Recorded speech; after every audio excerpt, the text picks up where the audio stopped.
우리가 지금 다윗의 광야 시기를 살펴보고 있는데요. 억울하죠, 그죠? 자기는 목숨 걸고 나를 위해서 수고했는데 자기를 자꾸 죽이려 하니까 쉬운 일은 아니었을 겁니다. 그래서 먼저 라마로 도망갔어요. 아마 묻고 싶었을 겁니다. 사무엘에게 내가 정말 왕이 되어야 되는 게 맞겠습니까? 너무 억울하니까 난 최선을 다했는데 이렇게 내가 대접받는 게 맞습니까? 그러면 따졌을지도 모르겠어요. 그리고 이제 확정이 되었죠. 어쩔 수 없이 떠나야 되는 상황을 깨닫게 되고 노업 땅으로 갔습니다. 그럼 왜 하필 노업 땅이었을까? 우리가 지난번에 같이 나눴는데요. 노업 땅에 실로를 대신한 제단이 있었고 그곳에서 하나님께 물어보고 그 다음에 하나 챙겼어요. 뭘 챙겼습니까? 자기의 용의였던 다윗 골리앗을 죽이고 골리앗의 칼을 가지고 골리앗을 목을 베었던 그 칼이 거기 있었거든요. 하나님 전에 있던 그것을 가지고 온 거죠. 그럼 왜 하필 그 칼이었을까? 우리가 오늘 본문 바로 앞에 지난 본문 바로 뒤에 있는 그 칼을 가지고 어디로 갔냐면 가드로 갑니다. 블레셋 나라의 아기스로 가죠. 아기스의 용병으로 들어가요. 그 당시는 모든 나라들이 뭐 부족 국가 혹은 뭐 틀이 잡히지 않는 그런 모습들이었기 때문에 그냥 적군이랄지라도 투항에 오면 내 부하로서는 그런 분위기, 그런 문화였어요. 다윗이 오니까 아기스 너무 좋았죠. 오라 하면서 영접했는데 문제는 이 아기스의 부하들이 견딜 수 없었어. 왜냐하면 저 사람은 여러분 이렇게 표현합니다. 이스라엘 왕이 아닙니까? 왕이 아닌데 적군의 눈에는 블레셋 군사들의 눈에는 다윗이 이미 왕으로 보였다는 것이죠. 21장 11절을 보면 아기스 신하들이 아기스에게 말하되 이는 그 땅의 왕 다윗이 아니니까 우리가 춤춰 이 사람이 이를 노래하여 이르되 사울이 죽인 자는 천천히요 다윗은 만만이로다 하지 아니하였나이까. 그래서 이제 다윗의 신분이 완전히 들통이 나죠. 그래서 이미 다윗은 자기 생각과 다르게 공인이 되어 있었던 것이죠. 그리고 적군은 사울은 겁이 나지 않지만은 다윗은 겁이 나는 존재였어요. 그러니까 투항이 오는 것도 이상하고 용병을 오는 것도 이상하다는 것이죠. 그래서 죽여야 된다 하고 이야기하죠. 거론이 되는 거죠.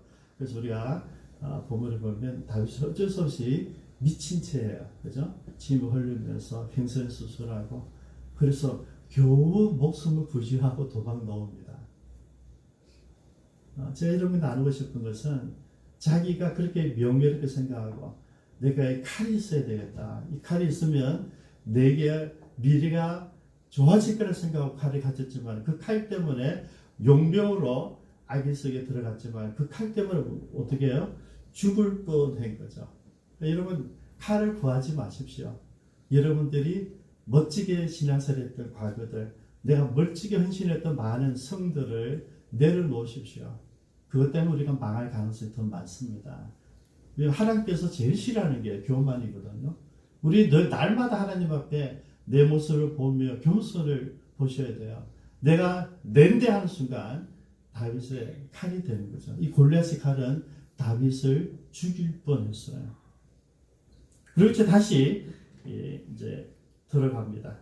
간 것이 이제 아둘람 굴이었어요. 이 아둘람 굴은 이 가드에서 나오는 블레셋과 유다의 어떤 중간지대, 그죠? 완충지대였어요. 거기 아둘람이란 말은 피난처란 말인데 굴이 많았습니다. 그래서 여러 사람들이 와서 숨을 지내기 좋은 그런 환경이었어요.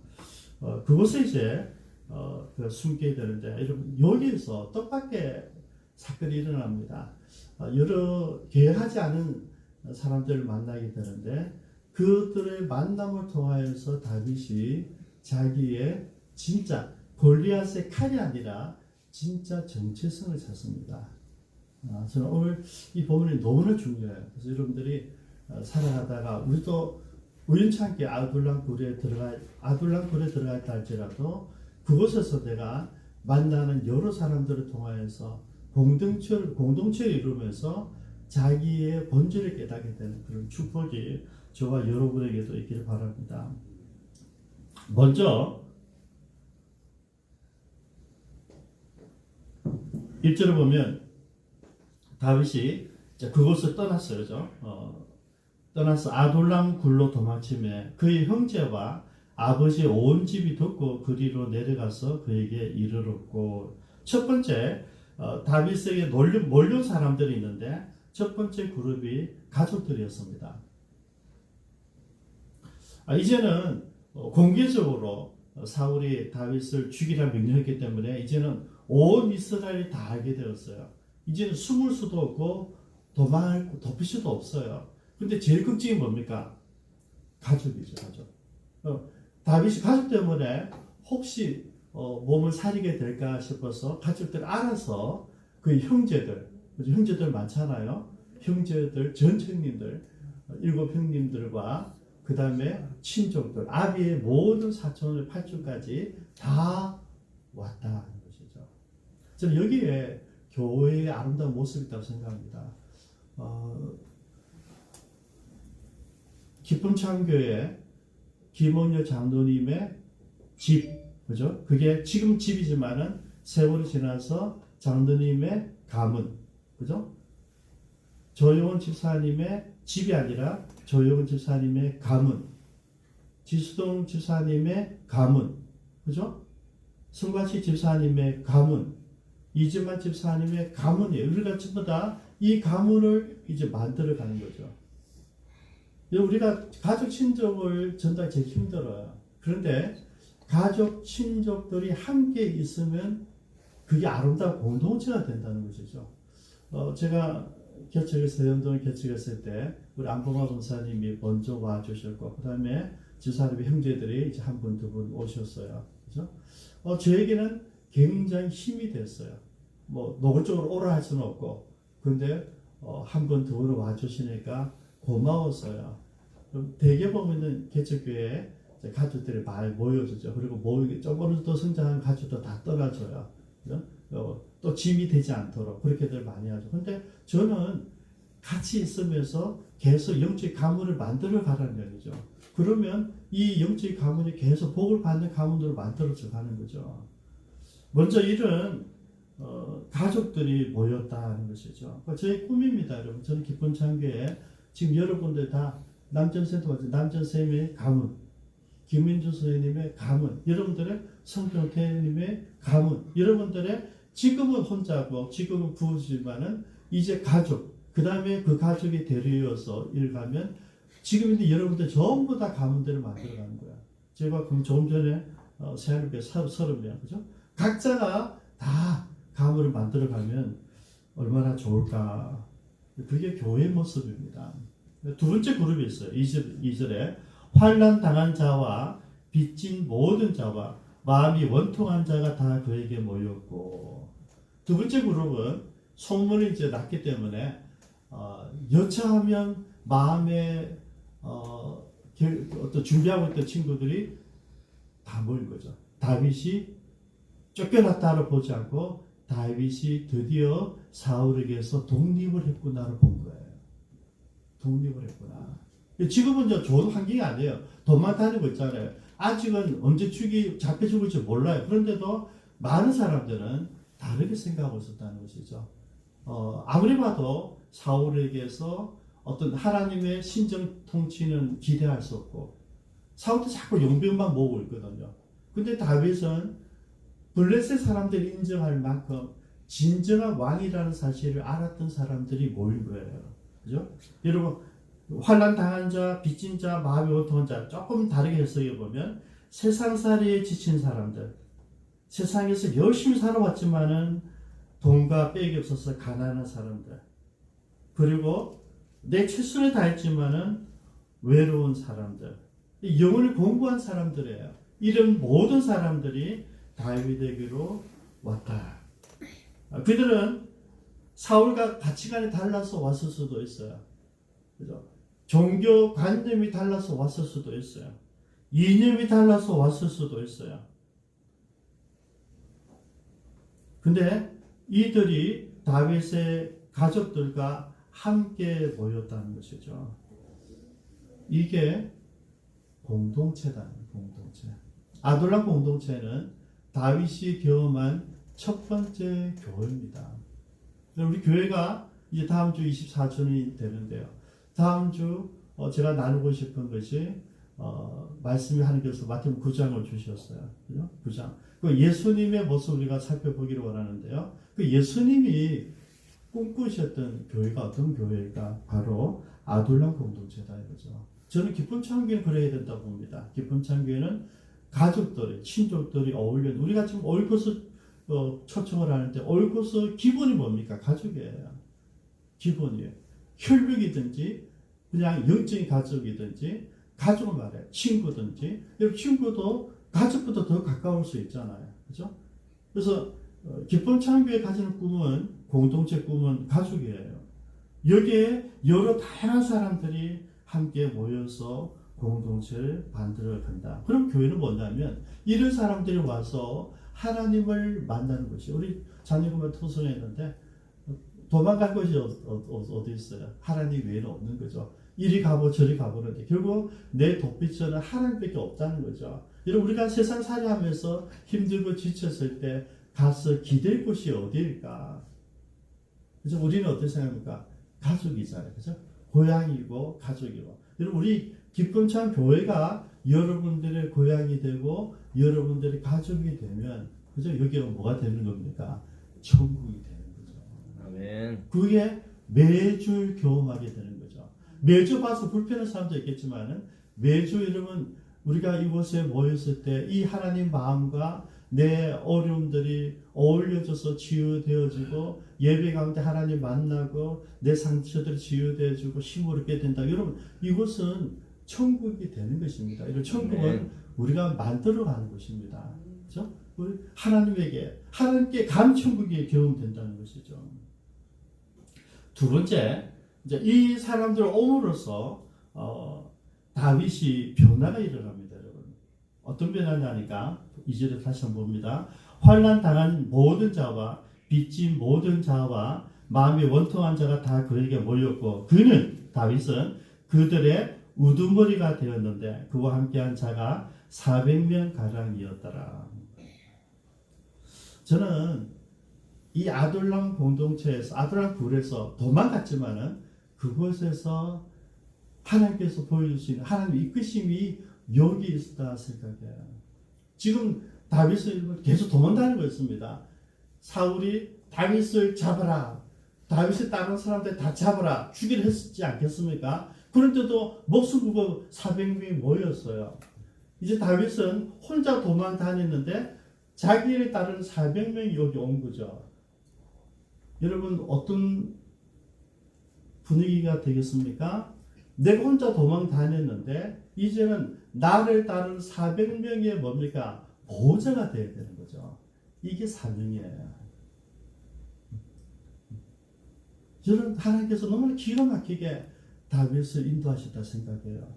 지금 나는 어디 도망갈까? 이 가드 가기 위해서 높당에 가서 칼까지 가져와서 용병을 가는데 쫓겨났잖아요. 내가 지금 가고자 하는 도피처는 별 그게 없는 거예요.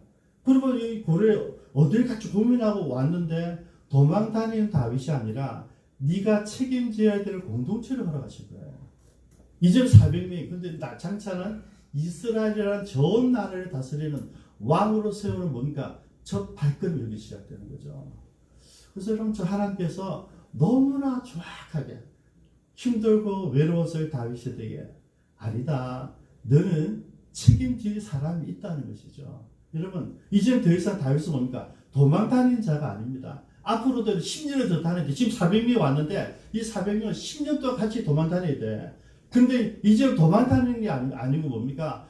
이 사람들은 다윗을 통하여서 하나님을 어떻게 믿고 따르는지 하나님 사람의 가치는 어떤 것인지 다윗의 탁월한 여성을 400명은 이제 적어도 10년 동안 계속 지켜보는 거예요. 마치 예수님이 12제자를 데리고 모든 삶을 보여주었듯이 다윗이 아름다운 그 영성과 하는 그 예배자의 모습과 하나님 이름으로 헌신한 그 많은 것들을 이 400명은 옛날은 내 자식이었고 내 동생이었지만은 이제는 그게 아니라 한 나라의 지도자로 세워진 다윗을 보고 10년을 따라가는 시간이 지금 시작된 거예요.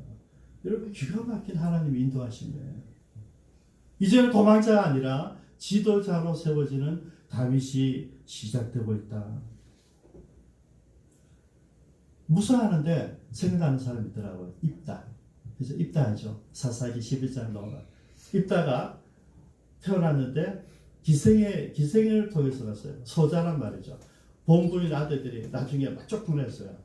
서럽지만은 어쩔 수 없이 나가서 빈들에서 살아요. 근데 입다가 빈들에 가니까 거기 주변에 있는 잠유들, 그죠? 불황자들, 소외된 사람, 오늘 똑같은 사람들, 이런 사람들이 다 입다 주위로 모여들었다 그랬어요. 그리고 함께 공동체를 이루게 돼요. 그리고 나중에 암몬이 이제 전쟁을 이제 걸어와요. 그때 여러분 이 길앗 지발 모든 장로들이 입다에 갑니다. 가서 네가 우리의 군대 장관이 되어 달라 그래요. 그럼 무슨 말입니까, 여러분? 쫓아내놓고 실제는 입다가 그 잠유들 많은 사람들 거느리고 공동체를 이룬 것을 다 지켜보고 있었던 거죠. 그리고 저 친구는 적어도 전쟁하는 데 있어서는 또 리더십에 있어서는 타고다는 것을 알았기 때문에 장관이 되라고 부탁하는 거죠. 근데 여러분 입다는요 오케이 안 합니다. 이거에서 이제 우리가 썸을 타죠. 썸을 타면서 뭘 합니까? 하나님께서 나에게 만약에 전쟁을 허락하셔서 승리를 하셔서 이 전쟁 이기면 내가 너희들의 우두머리가 되겠느냐 이렇게 묻는 거죠. 다르죠, 그죠? 우리 장관이 내가 시키는 대로 하라. 여러분 입다가 시키는 대로 하면 안 되지. 그래 쫓겨났는데, 그죠? 그렇게 입다는 벌써 뭡니까? 그곳에서 사람들을 훈련시키고 그들을 이끌어오면서 리더십 발휘하면서 뭡니까? 지도자가 되어 있었던 거죠. 그렇게 군대 장관 그런 데 관심 없다는 거죠. 뭐라고요? 내가 너희들 우두머리가 되겠는가. 그죠? 오늘 똑같이 오버랩돼요. 다윗은 이제 그들의 우두머리가 됐다는 거죠. 그리고 이제 도망자는 다닌 자가 아니라 이제 다니면서 모든 것을 이야기하면서 설명해주고 내가 갖고 있는 가치관이 뭔지, 내가 드린 예배가 뭔지, 내가 드린 찬양이 뭔지, 내가 이끌려는 이스라엘의 꿈이 뭔지를 날마다 이야기하지 않았겠습니까? 여러분 이게 공동체가 된 거예요. 10년 동안 다윗을 따라다니면서.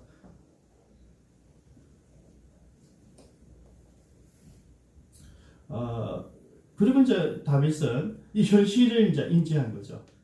이제는 지도자로, 이제는 도망자가 아니라 지도자로 이끄는 사람이 되었어요.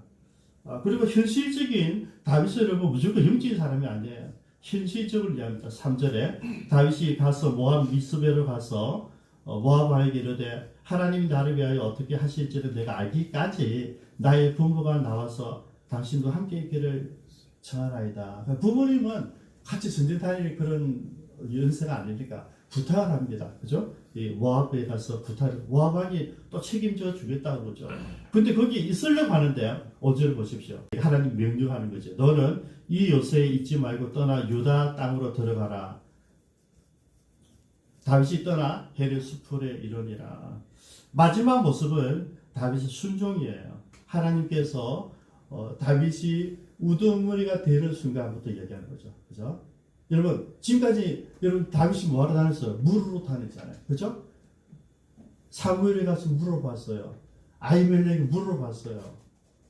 근데 내가 우두머리가 되자마자 하나님께서 당신의 종을 보내잖아요. 가서 보내서 여기서 떠나라. 여기 모압 땅에 있으면 안 된다. 블레 땅도 안 된다. 이제 유다로 들어가라. 내가 가서 참아내고 싸워내고 훈련받아야 되고 살아야 될 것은 유다라는 거죠. 저는 이 말씀 묵상하는데 또 한 사람 생각나더라고요. 우리 잘 아는 하갈이죠, 하갈. 자기가 아기를 가졌는데 이제 우리말 백범량이 살아갈 수 있는데 그것 때문에 사라가 막 학대를 시작하는 거죠. 그래서 남편 아브라함 도움을 청했는데 아브라함도 누구들이 알아서 해라 이러는 거죠. 참 믿을 사람이 못 되죠. 남자는요, 믿을 만한 사람이 돼야 돼요. 이 믿을 사람이 안 되는 거죠. 그렇게 이제 하다가 실망하고, 아이고, 안 되겠다. 내가 돌아가야 되겠다. 자식이 뭐 필요 없어요. 아브라함은 굉장히 부자잖아요. 권력이 있잖아요. 그러나 포기하고, 이제 종으로 살기 위해서 다시 애굽으로 독합니다. 도망갑니다. 가다가, 목이 말라 죽게 되잖아요. 그 순간에 이제 하나님 만나죠. 그때는 너무 놀라운 것은 하나님께서 이야기를 하죠. 선사를 통해서 하가라, 사례의 여종 하가라, 그리고 내 여주인에게로 돌아가라. 여러분 너무 웃기잖아요. 지금 그 여주인의 학대에 견디다 못해서 이렇게 학대 반전이 죽는 게 낫다고 나왔단 말이죠. 근데 하나님 만났는데 하나님 뭡니까? 다시 그곳으로 죽기보다 살기 싫은 그곳으로 돌아가라는 이야기예요. 그게 그렇지 않습니다. 하나님 사람들은 내가 있어야 될 것이 교회가 아니고요. 세상 속이란 말이죠. 있기 싫고 가기 싫고 보기 싫은 그곳에 다시 가서 있는 게 하나님 사람이에요. 세 번째 명령이에요. 세 번째 명령. 그죠? 다윗에게 사람들 몰려왔어요. 그 자기도 모르게 공동체를 만들게 되고 그곳에서 자기가 우두머리가 되면서 더 이상 쫓기는 사람이 아니라 내가 삶을 책임지는 지도자가 되었는데요. 삶이 완전히 바뀌어졌을 때 하나님 말씀하시는 거죠. 유다 땅으로 돌아와라. 여러분 우리가 이렇게 하나님께 구체적인 인도를 받아서 얼마나 좋았을까요? 근데 제가 금방 말씀드렸잖아요. 하나님께서 이렇게 구체적으로 말씀하기 되기 전까지, 그죠? 다윗의 관심도 살펴보셔야 돼요. 그죠? 내게 몰려오는 사람들, 와, 나도 지금 혼자 먹고 살기 힘든데, 우리도 지금 먹고 살기 힘든데, 이러면 우두머리가 안 되는 거죠. 내게 보내주시는 자 누구든지, 어떤 사람이든지, 내가 책임지겠다 했을 때, 하나님께서 지도자를 세우시는 거죠. 여러분, 이제는 다윗은 뭡니까? 지난번에 그쪽에 블레셋에서 이미 들었거든요. 원수들은 이야기해요. 네가 이스라엘 왕이다. 그죠? 정체성이 있잖아요. 아, 밖에 사람들은 사울이 왕인데도 나를 왕으로 인정하고 있구나. 그리고 이제 내게 온 사람들을 거느리다 보니까 이들을 어떻게 지도하고 인도해야 될지. 그러면서 현실적인 지식이 있었어요. 부모님은 피해 신식해놓고 움직인단 말이죠. 여러분, 이런 거 보면 다윗이 굉장히 도피 생활의 감각도 뛰어난 사람이에요. 지혜도 있었고요. 그는 싸움만 잘하는 사람이 아니었다는 것이죠. 그리고 마지막에 그 다윗에게 하나님께서 직접 나타나셔서 얘기하는 거죠. 돌아가라. 저는 이 돌아가라는 말이 얼마나 어려웠을까. 아니 지금 거기서 살지 못하니까 도망 다닐 데가 없으니까 지금 망명하려고 지금 블레셋 갔다가 거기서 죽음에 다시 도망왔는데 다시 그 나를 죽이려고 있는 유다 사울이 정권을 가지고 있고 전 국민들에게 다윗을 죽이라 그 명령이 떨어진 그곳에 들어가라는 거예요. 상식적으로 들어갈 수 있겠습니까, 여러분? 들어간다는 게 여러분 믿음이에요. 이게 다윗입니다. 어떤 것입니까? 죽을 줄 알고 들어가는 거죠. 그렇죠? 여러분 또 억울함 되십니까? 예수님이 그러셨잖아요. 죽을 줄 아는 그 길을 가시잖아요. 하나님 사람들은 하나님 주신 사명, 내게 이제 더 이상 혼자가 아니라 일단은 나중이니까 지금은 400명을 책임지는 우두머리가 되었어요. 이들을 책임질 때 하나님 그를 구체적으로 인도하십니다. 구체적으로. 왜? 권위를 세워주시기 위함이죠. 여러분, 이것은, 여기서부터 다윗은 왕으로부터의 자질을 하나하나 배워가는 거예요. 그래서 다윗의 별명이 현실 속의 지도자예요. 현실 속에. 우리가 볼 때 굉장히 찬양한 사람이니까 영적인 것 같은데 다윗은 철저하게 현실적이에요. 그 속에서 작은 승리들을 만들어서 이스라엘 왕이 되는 것이죠. 기도하겠습니다.